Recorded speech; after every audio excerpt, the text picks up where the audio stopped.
Baiklah. Oke. Selamat pagi semuanya. Pada hari ini kita akan belajar cara menggunakan Python. Untuk penggunaan Python, kita akan menggunakan suatu aplikasi eksternal yang bernama Jupyter Lab. Jupyter Lab sendiri itu tuh bisa di-download dari GitHub. Nah, tapi ini bukan mensponsori ya. Oke, tapi untuk hari ini kita akan memulai dengan dasar-dasar dari penggunaan Python. Python sendiri itu bahasa komputer, tapi kita bisa gunakan untuk keperluan pengolahan data. Tetapi untuk misal seperti robotika, itu harus pakai yang lain ya. Contohnya seperti bahasa Arduino itu. Oke, pada hari ini kita akan memulai dengan strings. Strings itu apa? Strings itu pada dasarnya itu tuh seperti suatu kalimat, tetapi kita akan menggunakan tanda petik dua atau satu. Contohnya di sini. Saya akan membuat kolom khusus dan kita akan menulis. Contohnya adalah halo semua. Kemudian saya mencet shift enter. Tidak bisa karena itu bukan sintaks yang valid. Karena Python tuh kan bahasa komputer ya, tentu saja tidak akan paham. Kita cuma mencet, cuma mencet A dan shift enter, ya nggak bisa. Jadi harus benar-benar apa yang akan kita coba ingin tampilkan. Jika string, kita seperti ini dulu, petik 2, tengahnya, kan merah. Kemudian kita harus tutup kurung juga. Oke, tutup ya. Lalu kita ketik print, lalu shift enter, dan muncul halo semua. Halo semua ini akan muncul jika diberi apa komennya ingin kita lakukan? Print. Ya muncul nanti, print. Print halo semua, tapi harus ada petik duanya karena harus tahu jenisnya apa, string atau bukan. Ya dapat nanti. Kalau chat print dalam kurung petik dua halo semua, itu adalah string halo semua yang akan muncul. Seperti yang di sini juga bisa sama. Sama kan? Cuman yang atasnya ini, yang di atas ini itu kita menggunakan petik dua. Poin bawah ini petik satu. Dan sekedar note saja. Jika ingin menambah komentar, kita menggunakan tagar. Iya, tanda pagar ini. Karena itu komentar dan tidak akan muncul.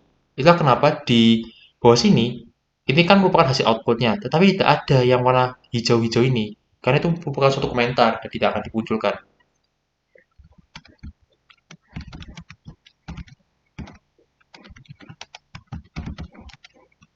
Nah, ini dia. Nah, kemudian kita juga bisa melakukan pendefinisian di Python dengan menggunakan def, kemudian apa nama pendefinisiannya, dan petik 2.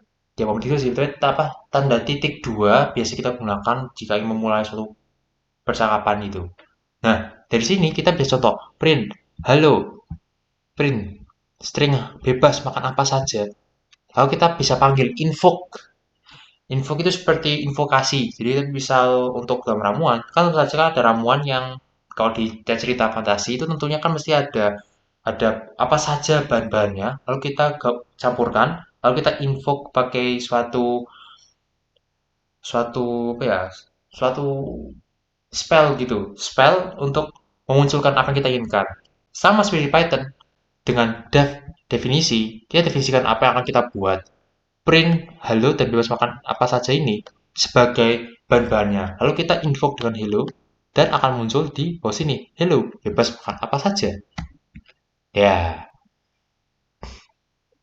Lalu kita juga bisa melakukan suatu cara pendefinisian lain, tetapi uniknya adalah kita bisa masukkan apa yang akan kita buat lagi nih, munculkan. Misal definisikan dengan nama definisinya adalah welcome dalam kurung tapi ada name.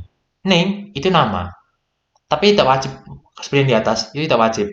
Tapi kalau ada nama, itu nanti kita bisa print.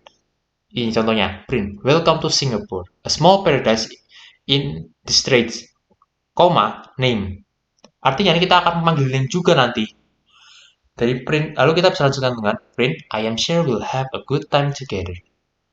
Nah, itu kan kita bisa invoke dengan welcome dalam kurung string apa yang kita tadi mau panggil.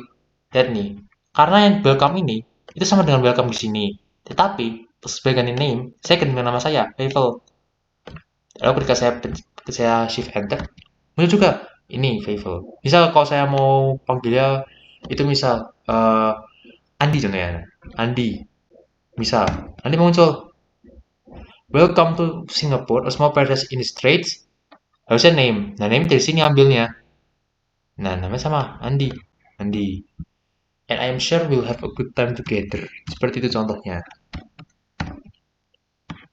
Kemudian, kita juga bisa contoh untuk yang ilustrasi lainnya ya. Menggunakan Python tuh ini. Maaf. Ya, contoh kita bisa menggunakan program ini untuk menghasilkan angka-angka random atau chaos. Karena Python sendiri itu tidak hanya buat kalimat atau biasa, tapi juga bisa untuk perhitungan. Itu kenapa tadi saya sempat menyebutkan bahwa Python itu bisa buat pengolahan data. Nih contohnya, untuk mengambil angka random atau chaos, maka kita buat dulu programnya.